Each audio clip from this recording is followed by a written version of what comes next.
What's up? In this video I will cover the most important releases of this month, and November is definitely a month that is worth keeping an eye on. Remember, I do these videos as quick as possible because I value your time. So I will not do any ads or sponsors in this video, nor will I beat around the bush to try and gain much time. I'll just get straight to the point and give you the information that you need. If you do want to support me, remember, in the description below I have free and paid services that you can check out. But enough of that, let's get on with the video.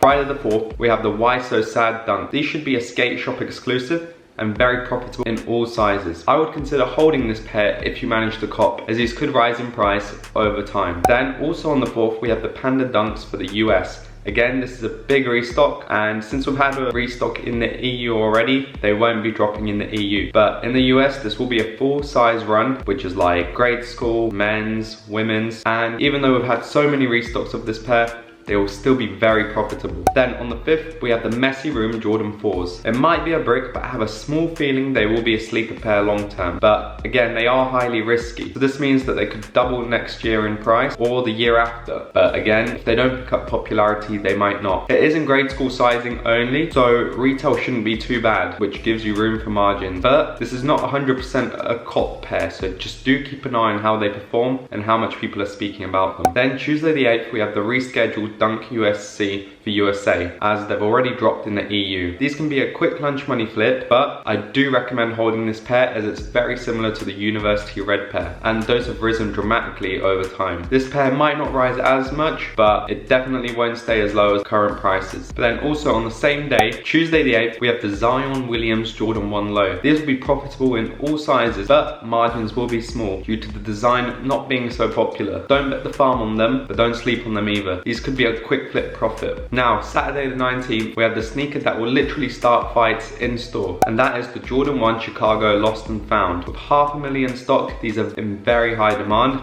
and they will drop in a full family size. As many pairs have been backdoored, these will be harder to get despite the high stock. If you are lucky enough to cop, do consider holding, as they will rise in value over time. But don't just go for the adult and the grade school sizing, go for the PS, the toddlers, as they should be profitable as well. Then on Wednesday the 23rd, we have the Jordan 4 Amamaniere. These are going to drop via their site, which will be hard to bot, so manual users are likely to see the majority of the success. All sizes should be profitable for this pair, and if you do cop, do consider flipping while prices are high. I know the Jordan 3 pair's risen in value, but many of the other Amamaniere pairs haven't been worth holding over time, so cash out while you can. But then after that, Saturday the 29th, we have the DJ Khaled Jordan 5. The colorway might not be the most popular, but due to low stock and the branding, you can expect some good profits on them. So that was the highlighted releases of the month, but there are a few pairs with no confirmed date expected to drop in November. And the first one is the Air Force 1 Drake Certified Lover Boy. The retail is higher than usual, and the plain design might not justify the resale. So be cautious if you are copying. Ensure that there is profit to be made and they're still popular. And then we have the Orange Lobster Dunks in collaboration with Concept. This will be a USA exclusive, but no doubt a sneakerhead's grail. Try your best to cop, as this will likely be the most profitable pair of the month, even more profitable than the Jordan 1 Lost and Found. Finally, we expect a restock for the Dunk